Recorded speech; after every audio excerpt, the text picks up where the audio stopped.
ആദ്യം നമുക്ക് മട്ടൺ ഒന്ന് വേവിച്ചെടുക്കാം. അപ്പോൾ അതിനായിട്ട് 1/2 കിലോ മട്ടൺ കുക്കറിലേക്ക് ഇട്ട് കൊടുത്തിട്ടുണ്ട്. കൂടെ നമ്മൾ ചേർത്ത് കൊടുക്കുന്നത് ഒരു 4-5 അല്ലി വെളുത്തുള്ളി, അതുപോലെ ഒരു ചെറിയ കഷ്ണം ഇഞ്ചി, 2 പച്ചമുളക് ഇത്രയും ചതച്ചത്, 1 ടേബിൾ സ്പൂൺ കുരുമുളക് പൊടി, 1/4 ടീസ്പൂൺ മഞ്ഞൾപ്പൊടി, പിന്നെ ആവശ്യത്തിന് ഉപ്പ്.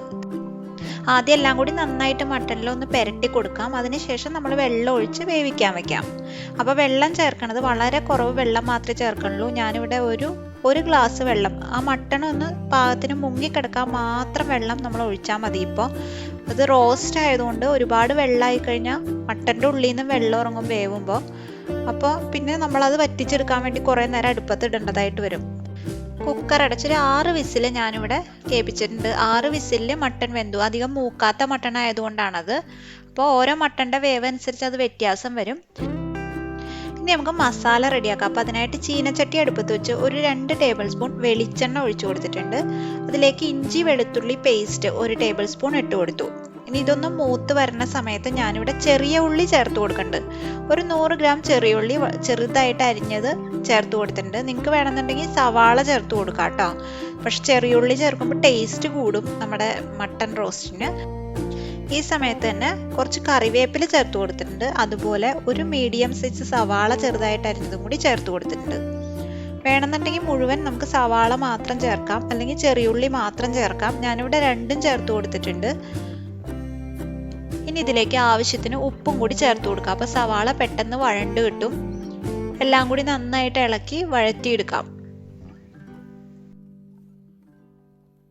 ഇനി ഈ ഉള്ളി സവാളയൊക്കെ കളറ് മാറി വരുന്ന സമയമാകുമ്പോൾ നമുക്ക് പൊടികൾ ചേർക്കാം. അപ്പോൾ അത് 1/4 ടീസ്പൂൺ മഞ്ഞൾപ്പൊടി ചേർക്കാം, 1 ടേബിൾ സ്പൂൺ ഞാനിവിടെ കാശ്മീരി മുളക് പൊടിയാണ് ചേർത്തേക്കുന്നത്.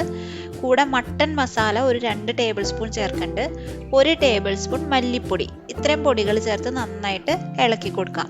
ഈ പൊടികളുടെ പച്ചമണമൊക്കെ മാറി നല്ലോണം മൂത്ത് വരുന്ന സമയത്ത് നമ്മൾ വേവിച്ച് വെച്ചിട്ടുള്ള ആ മട്ടൺ ഉണ്ടല്ലോ, അത് ഇതിലേക്ക് ചേർത്ത് കൊടുക്കാം. ഇനി നന്നായിട്ട് ഇളക്കി മസാലയൊക്കെ മട്ടൻ്റെ എല്ലാ ഭാഗത്തും പിടിക്കുന്ന രീതിയിൽ മിക്സ് ചെയ്ത് എടുക്കാം. അതിന് ഇത് റോസ്റ്റ് ആയതുകൊണ്ട് തന്നെ ഇനി നമുക്കിത് അടുപ്പത്തിട്ട് നല്ലോണം വരട്ടിയെടുക്കുകയാണ് വേണ്ടത്. അപ്പോൾ ഈ സമയത്ത് നമുക്ക് ഉപ്പ് നോക്കാം. ഉപ്പ് കുറച്ച് കുറവായതുകൊണ്ട് കുറച്ച് ഉപ്പും കൂടി ഞാൻ ചേർത്ത് കൊടുത്തിട്ടുണ്ട്. അതുപോലെ ഒരു 1/2 ടീസ്പൂൺ ഗരം മസാലയും കൂടി ഈ സമയത്ത് നമുക്ക് ചേർത്ത് കൊടുക്കാം. എല്ലാം കൂടി നന്നായിട്ട് മിക്സ് ചെയ്തെടുക്കാം. ഇതുപോലെ എണ്ണയൊക്കെ തെളിഞ്ഞ് നല്ലോണം വരണ്ട് വരുന്ന സമയത്ത് നമുക്ക് 1 ടേബിൾ സ്പൂൺ തരിതരിയായിട്ട് പൊടിച്ച പെപ്പർ പൗഡർ ചേർത്ത് കൊടുക്കാം. നന്നായിട്ട് ഇളക്കി നല്ലോണം വരട്ടിയെടുക്കാം. നമുക്കിത് നിങ്ങൾക്ക് എത്ര വെള്ളമാണോ വേണ്ടതെന്ന് വെച്ചാൽ അതനുസരിച്ച് നിങ്ങൾ അഡ്ജസ്റ്റ് ചെയ്തെടുക്കുക. കുറച്ചും കൂടി ചാറ് വേണമെന്നുണ്ടെങ്കിൽ നമ്മൾ ആദ്യം ആ മട്ടൺ ചേർത്തല്ലോ, ആ സമയത്ത് നമുക്ക് ഈ പറഞ്ഞ ബാക്കി പ്രോസസ്സും കൂടി ചെയ്ത് നമുക്ക് ഈ മട്ടൺ കുറച്ച് കറി പോലെ ആക്കിയെടുക്കാവുന്നതാണ്. അപ്പോൾ അതേ റോസ്റ്റ് റെഡിയായി. അപ്പോൾ ലാസ്റ്റ് ഞാൻ കുറച്ച് മല്ലിയിലയും കൂടി മുകളിലേക്ക് ചേർത്ത് കൊടുത്തിട്ടുണ്ട്. ഇനി നമുക്ക് ഫ്ലെയിം ഓഫ് ചെയ്യാം. ഇത് ചോറ്, ചപ്പാത്തി, പുട്ട് എന്തിൻ്റെ കൂടെ കഴിച്ചാലും നല്ല സൂപ്പർ ടേസ്റ്റാണ് കേട്ടോ. ആവശ്യത്തിന് എരിവും അതുപോലെ നല്ല ടേസ്റ്റി ആയിട്ടുള്ള നല്ലൊരു അടിപൊളി മട്ടൺ റോസ്റ്റ് റെസിപ്പിയാണ്. എല്ലാവരും വീട്ടിൽ ട്രൈ ചെയ്ത് നോക്കണം.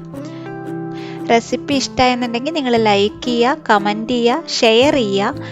അതുപോലെ നല്ല നല്ല റെസിപ്പീസ് കാണാനായിട്ട് എവർഗ്രീൻ സ്വാദ് ചാനൽ സബ്സ്ക്രൈബ് ചെയ്തിട്ട് അടുത്ത് കാണുന്ന ബെല്ലൈക്കണിൽ ഒന്ന് ക്ലിക്ക് ചെയ്തേക്കുക. അപ്പോൾ നല്ലൊരു അടിപൊളി റെസിപ്പി ആയിട്ട് എവർഗ്രീൻ സ്വാദിൻ്റെ പുതിയൊരു വീഡിയോയിലൂടെ നമുക്ക് വീണ്ടും കാണാം.